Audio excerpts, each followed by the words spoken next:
जो विजय मिळालेला आहे आणि त्याच्यामध्ये खडकी कॅन्टोन्मेंटचा सगळ्यात मोठा वाटा आहे, काय सांगाल त्याबद्दल? तुमच्या साप्रसबद्दल सांगा. साप्रसमध्ये चारही बूथला आम्ही वन साईड मतदान घेतलं. जवळपास 940 मतांचा आम्ही लीड तिथं दिलेला आहे. हे सगळं खडकीतला जो विजय साजरा होतो जो खडकीतली हे सगळं सामूहिक नेतृत्वाचं विजय असं मी मानतो. खडकी कॅन्टोन्मेंटची पूर्ण जबाबदारी बापकरांकडे होती. तुम्ही काय सांगाल? बाजारपेठ संपूर्ण एरिया. सर्वप्रथम तर मी खडकी बाजार, साप्रस, रेंजिल्स सर्व मतदार बंधू भगिनींचा मनापासून आभार मानतो. महायुतीचे उमेदवार आदरणीय सिद्धार्थ शिरोळे साहेबांना सर्वांनीच दिवस रात्र मेहनत करून अतिशय चांगल्या फरकानं निवडून दिलं. महायुतीचे सर्व कार्यकर्ते, पदाधिकारी आणि आमच्या भारतीय जनता पार्टीचे सर्व कार्यकर्ते सर्वांचं मनापासून आभार मानतो. खरोखरच आमच्या अपेक्षेपेक्षाही जास्त प्रतिसाद आम्हाला मतदारांनी दिला.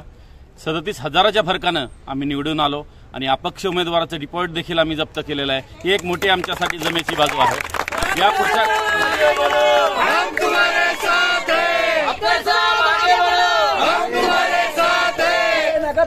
या पुढच्या काळामध्ये देखील खडकीचा विकास सिद्धार्थदादा शिरोळे साहेबांच्या नेतृत्वाखाली, महायुतीच्या सर्व पदाधिकाऱ्यांच्या नेतृत्वाखाली खडकीचा विकास नक्कीच चांगल्या प्रकारे होईल. गेले 20-25 वर्षांमध्ये खडकीचा विकास खुंटलेला होता. तो विकास आता नक्कीच आम्ही सर्व महायुतीचे पदाधिकारी आणि सिद्धार्थ शिरोळे, आमचे मंत्री आदरणीय मुरलीधरजी मोहोळ साहेब यांच्या सर्वांच्या नेतृत्वामध्ये आम्ही सर्वजण चांगल्या पद्धतीने काम करू आणि एका खडकीला खेळामध्येच नव्हे तर राजकारणामध्ये देखील आम्ही चांगल्या प्रकारे उंचीवर नेऊन ठेवलेला आहे आणि या पुढच्या काळामध्ये जनता बघेल आम्ही नक्कीच खडकीचा विकास चांगला करेल. बाजारपेठ एरिया हा भारतीय जनता पक्षाचा बालेकिल्ला, ह्या बालेकिल्ल्याची जबाबदारी तुमच्याकडे होती. काय रिस्पॉन्स होता इथला? खूप सुंदर प्रतिसाद दिलाय. मी सर्वप्रथम सर्व मतदार राजा, खडकीचे सर्व मतदार राजाचा मी धन्यवाद मानतो. सिद्धार्थ शिरोळे यांना खडकी भागातून जवळजवळ 3,500चा लीड दिला. हे हा पहिला काँग्रेसचा बालेकिल्ला होता. ज्यावेळेस कलमाडी साहेब यांच्या वेळेस 8,500चा लीड असायचा, तो आता भाजपने तोडून 3,500चा लीड दिलेला आहे. सर्व मतदार राजाचा मी धन्यवाद मानतो आणि त्यांचा आभारी आहे. धन्यवाद.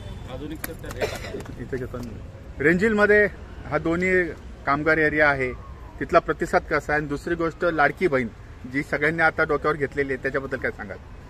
रेंजल्समध्ये बरेचशी लोक राहायला नाही आहेत. मतदार जे आहेत बाहेर गेले आहेत, ज्यांचे ट्रान्सफर होतात किंवा रिटायरमेंट होतात.